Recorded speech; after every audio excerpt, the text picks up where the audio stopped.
Road पे था, ईद का दिन था, तो दो बच्चे मैंने देखे जिगजैग मोटरसाइकिल चलाते हुए 15-15 साल के।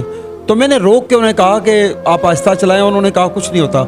तो मैं थोड़ी ब्रेक की रास्ते में जब आगे आया तो उनकी डेड बॉडीज़ पड़ी थी। गाड़ियाँ और मोटरसाइकिल उनके या उन एक्सीडेंट्स में स्पेयर पार्ट्स मिल जाते हैं, लेकिन इंसान बहुत ज़्यादा कीमती है, इंसान की जान बहुत ज़्यादा कीमती है और इंसान के स्पेयर पार्ट्स नहीं मिलते। आवाज़े पाकिस्तान की वीडियोस देखने के लिए हमारा चैनल सब्सक्राइब कीजिए और बेल के आइकन पर क्लिक कीजिए ताकि आप हमारी आने वाली तमाम वीडियो से बाखबर रह सकें। शुक्रिया। नाजरीन, आपको आवाज़े पाकिस्तान की टीम की जानिब से, मोटरवे पुलिस की जानिब से और पूरे पाकिस्तान और दुनिया भर में जहाँ जहाँ मुहिब्बे वतन पाकिस्तानी बसते हैं उन सबको जश्न आज़ादी की बहुत बहुत मुबारक हो। आज 14 अगस्त है और 14 अगस्त वाले दिन इस मुनफरिद सालगिरह के मौका पे हम आपके साथ हाज़िर खिदमत हैं।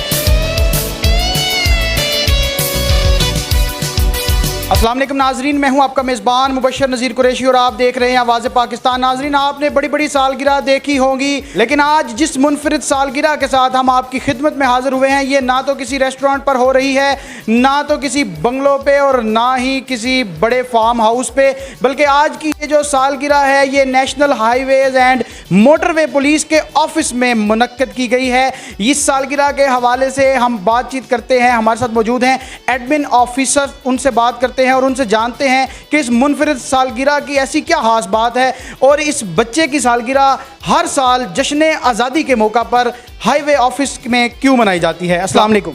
वालेकुम सलाम। जी अजमल साहब, सबसे पहले तो हमें बताइएगा कि हमने सुना है और देखा भी है कि इस बच्चे की सालगिरह हर साल 14 अगस्त वाले दिन नेशनल हाईवे पुलिस की ऑफिस में क्यों मनाई जाती है। इनके असल में ये है इनके काविश इनके दादा की ताहिर कियानी साहब की। वो अपने बच्चे को एहसास दिलाने के लिए कि जी हाईवे पे ट्रैफिक रूल्स की सेफ्टी के लिहाज से बच्चे की तरबियत के एक मद्देनज़र रखते हुए ये तकरीब यहाँ पे मुनक़िद करते हैं, ताकि इस बचपन में इनके जहनों में जो वालिदैन चीज़ें और बातें बिठाएंगे वही कल को बच्चा जवान होगा तो अपने मुल्क के जब इनके कंधों पे जिम्मेदारी आएगी उसी तरबियत की वजह से बेहतर पाकिस्तान बनाने में अपना किरदार अदा कर सकेगा। अजमल साहब ने हमें बताया है कि ये जो बच्चा है, इसके जो दादा हैं वो हर साल इसकी सालगिरह 14 अगस्त वाले दिन मोटरवे पुलिस के ऑफिस में मनाते हैं और यहाँ पे जो इस बच्चे को तोहफा दिया जाता है वो भी अपनी नौयत का एक मुनफरिद तोहफा है। और इस बच्चे को सालगिरह के मौका पर ना तो कोई मोबाइल फ़ोन दिया जाता है, ना तो कोई हैवी बाइक दिया जाता है, ना टैबलेट दिया जाता है, बल्कि एक हेलमेट दिया जाता है। जी हाँ नाजरीन, आप अपनी टीवी स्क्रीन पे देख सकते हैं कि इस बच्चे को सालगिरह के मौका पर एडमिन ऑफिसर साहब की जानिब से और इस बच्चे के दादा जो कि तनवीर ताहिर कियानी साहब हैं, एक सोशल वर्कर भी हैं, उनकी जानिब से हेलमेट दे के ये पैगाम जो आवाम को पहुँचाया जाता है कि आप लोग हेलमेट का इस्तेमाल करें और अपने अहले खाना की ज़िंदगी को महफूज बनाएं। ताहिर कियानी साहब, हमने तो देखा है कि लोग अपने बच्चों को मोबाइल फ़ोन गिफ्ट करते हैं, टैबलेट्स गिफ्ट करते हैं, हैवी बाइक्स गिफ्ट करते हैं, आपने ये हेलमेट क्यों गिफ्ट कर दिया। अब बच्चों को सबसे पहला तोहफा दिया जाता है पिस्टल, और सबसे पहले वो दादा की तरफ तान लेता है कि मैं मारूंगा आपको। तो मैंने जिस दिन ये पैदा हुआ, 14 अगस्त को ये पैदा हुआ था, उसी दिन मैंने 2 लाशें देखी, व्हीलिंग के मामलात में डेथ हो गई थी। तो मैंने उसी वक्त, मेरे घर में तो खुशियाँ थी, मगर मैंने कहा वो माँ जिसका बच्चे की लाश जाएगी, तो सोचा कि बच्चे को मैं 18 बरस तक इन ऑफिसर्स के हाथ से हेलमेट के सिवा कुछ नहीं दूंगा, ताकि एहतियात में जब गंदम बोई जाए तो गंदम ही पैदा होती है। तो मैं नहीं चाहता मेरे बच्चे को इसकी लाश वसूल हो। मैं इस पे काम करूंगा, व्हीलिंग के ख़िलाफ़ काम करूंगा। मेरा दिल आज भी रंजीदा है कि नन्हे शहजादे अभी हम देख के आए हैं व्हीलिंग करते हुए, अल्लाह उनकी खैर करे। अगर हर दादा हर बाप इतनी एहतियात करे तो मेरा ख्याल है कि घरों में लाशें नहीं जाएंगी। इन तनवीर ताहिर कियानी साहब जो हैं, इनकी ज़िंदगी मिशनरी है और उनका ये मिशन है कि ये वन व्हीलिंग के ख़िलाफ़ काम करेंगे और आवाज़ बुलंद करेंगे। इस मौका पर हम मोटरवे पुलिस और तमाम कानून नाफिज करने वाले अदारों को भी खराज तहसीन पेश करते हैं, जो दिन रात एक करके अंत तक मेहनत से आवाम के यानी मेरे और आपके जानो माल के तहफ़्फ़ुज़ को यकीनी बनाने के लिए कोशां रहते हैं। मोहम्मद अब्दुल्ला मोहम्मद साहब की ये चौथी सालगिरह है और आज लगातार चौथी सालगिरह पे इनको चौथा हेलमेट दिया गया है। और इनके दादा ने बताया है कि पहले के 3 हेलमेट हमने संभाल के एक संदूक में रखे हैं और जब ये 18 साल के होंगे, जब इनका आईडी कार्ड बनेगा, जब इनका लाइसेंस बनेगा, फिर ये मोटर बाइक पे बैठेंगे और ये अपने हेलमेट्स को इस्तेमाल करेंगे। अच्छा, ये भी बताइएगा, अभी तो इनकी जो उम्र है, ये तो मैं समझता हूँ कि इन्हें इल्म ही नहीं है कि वन व्हीलिंग क्या होता है, हेलमेट क्या होता है, मोटर बाइक क्या होता है, या मोटर बाइक चलाने के भी ये काबिल नहीं है। तो अभी इतनी जल्दी ही आपने इस सिलसिले को शुरू कर दिया। अजी मैं रोड पे था, ईद का दिन था, तो 2 बच्चे मैंने देखे जिगजैग मोटरसाइकिल चलाते हुए 15-15 साल के। तो मैंने रोक के उन्हें कहा कि आप आहिस्ता चलाएं, उन्होंने कहा कुछ नहीं होता। तो मैं थोड़ी ब्रेक की रास्ते में जब आगे आया तो उनकी डेड बॉडीज़ पड़ी थी। तो मैंने उसी दिन से ये सोचा कि इतने मासूम बच्चे, ईद का दिन, जिस घर में वो 2 लाशें गई होंगी, क्या बना होगा।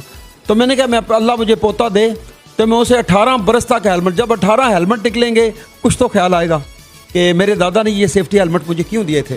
या इसी सोच पे मैं कर रहा हूँ जी। अजमल साहब, आज 14 अगस्त है, हर किसी का दिल करता है कि हम जश्न आज़ादी और इस तरह के त्यौहार अपनी फैमिली के साथ मनाएं। मैंने देखा है कि आप और आपके अफसरान आज भी चाको चौबंद अपनी ड्यूटी पर हैं, कैसा महसूस करते हैं?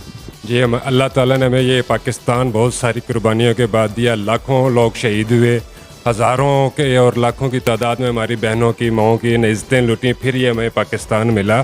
वो मैं उन तमाम अपने ख़ास तौर पे नौजवान नस्ल को पैगाम देना चाहता हूँ कि ये जश्न आज़ादी की खुशियाँ ज़रूर मनाएं, लेकिन वन व्हीलिंग और सिलेंसर वगैरह निकाल के या शहरों में इस तरह की हरकत ना करें। तमाम आवाम को अपने को एहसास दिलाने के लिए कहना चाहता हूँ, पैगाम देना चाहता हूँ कि गाड़ियाँ और मोटरसाइकिल उनके या उन एक्सीडेंट्स में स्पेयर पार्ट्स मिल जाते हैं, लेकिन इंसान बहुत ज़्यादा कीमती है, इंसान की जान बहुत ज़्यादा कीमती है और इंसान के स्पेयर पार्ट्स नहीं मिलते। अपना एहसास करें, दूसरी ज़िंदगियों का एहसास करें, कोई भी अमल ऐसा ना करें जिसकी वजह से आपकी अपनी ज़िंदगी या किसी और आपकी वजह से किसी और की ज़िंदगी को कोई ख़तरा लाक हो। हम आपकी सेफ्टी के लिए, आपको एहसास दिलाने के लिए, आपके शऊर और पैदा करने के लिए यहाँ पे मौजूद हैं। हमतन आपके लिए खिदमत के लिए हाज़िर हैं, लेकिन आप भी हम आवाम की हैसियत से हमारे साथ ताउन करें और अपने बच्चों को, अपनी नौजवान नस्लों को इन्हें शऊर और एहसास दिलाएं ताकि वो जिस वक्त रोड पे आएँ तो एक ज़िम्मेदार शहरी का किरदार अदा करें। जी बिल्कुल नाजरीन, आपने अजमल साहब की गुफ्तगू सुनी और उन्होंने बताया कि इंसान के स्पेयर पार्ट्स नहीं मिलते, जबकि मोटर बाइक और गाड़ियों के तमाम तर स्पेयर पार्ट्स मिल जाते हैं। हमें अल्लाह ताला की अता करदा नेमतों का शुक्र अदा करना चाहिए और वो शुक्र अदा करने के मुख्तलिफ तरीके हैं। अपनी और अपने अहले खाना की सेफ्टी को भी यकीनी बनाना अल्लाह ताला का शुक्र अदा करने के ज़ुमरे में ही आता है। आज का ये प्रोग्राम जो कि 14 अगस्त जश्न आज़ादी के मौका पे आपकी खिदमत में पेश किया गया, ये पेश करने का वाहिद मकसद यही था कि आप लोग जब रोड पे आते हैं तो एक ज़िम्मेदार शहरी होने का सबूत देते हुए अपने और अपने अहले खाना की ज़िंदगी के तहफ़्फ़ुज़ को यकीनी बनाएं और हेलमेट के इस्तेमाल को भी यकीनी बनाएं और खुदारा विदाउट लाइसेंस ड्राइविंग ना करें, वरना ये जो पुलिस एहलकार आपको दिखाई दे रहे हैं जो आपके जानो माल के तहफ़्फ़ुज़ के लिए ना तो ईदों पर छुट्टियां करते हैं, ना किसी अपने त्यौहार पर छुट्टी करते हैं, बल्कि 24 घंटे आवाम की जानो माल के तहफ़्फ़ुज़ को यकीनी बनाने के लिए अलर्ट रहते हैं। यही पुलिस एहलकार कानून पर अमल पैरा होते हुए आपको पाबंदे सलासल भी कर सकते हैं। इसी के साथ अपने मेज़बान को इजाज़त दीजिए और हमारे साथ मिलकर नारा लगाइए, पाकिस्तान जिंदाबाद।